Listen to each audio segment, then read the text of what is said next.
Have you started using interval timers in your practice yet? If not, try it out. So I've got this system which I call the Optimised Practise Method, which is essentially just using an interval timer to help you with your drum practice.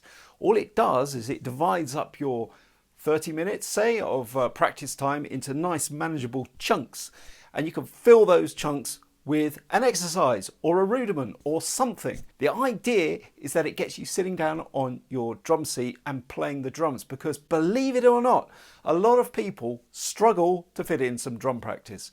And if that's you, then you need to watch this. Now, if you've seen any of my other videos, single stroke roll, particularly the ones when I'm practicing using this technique, the Optimised Practise Method, you'll know that I sit down for 30 minutes and I chomp my way through a list of different exercises.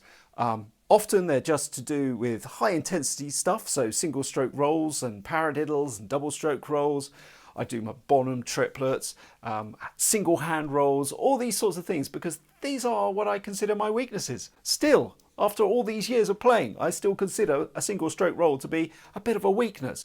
It's not like it's terrible, it's just that I've seen people do it better. So if you've been doing the Optimised Practise Method so far and you've been concentrating on, say, rudiments, mainly on the snare drum, well, you might want to start to branch out and incorporate other parts of the drum kit. There's loads of ways we could do this, obviously. It's almost infinite. In fact, I'll say it out loud. It is infinite. So let's just say you're practicing the single stroke roll and you're playing it on the snare drum and you've been getting it fairly quick.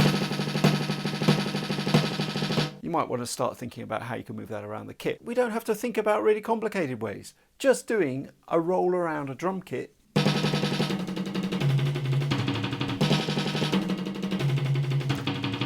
I mean, if you start to get it quicker, it's going to become, you know, much more of a workout.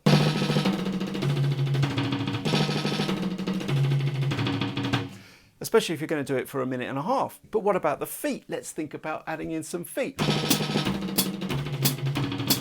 You could do a walking pattern like that, or you could maybe start working on something like a paradiddle with the feet.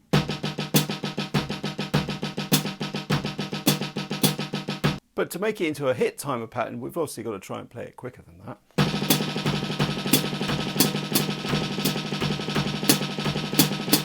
And then maybe put it around the kit. Something like that. So these videos I'm posting at the moment are all just about practicing, ways you can practice, things you can practice. But if you want to have a proper lesson, then by all means get in touch. I have a beginner's course which you can join, which is a pretty thorough beginner's course. It will teach you everything you need to know to begin with. Optimised Practise Method really works for me, and I'm sure it will work for you. I am running a course. If you want to find out more about it, then get in touch and maybe we can have a chat.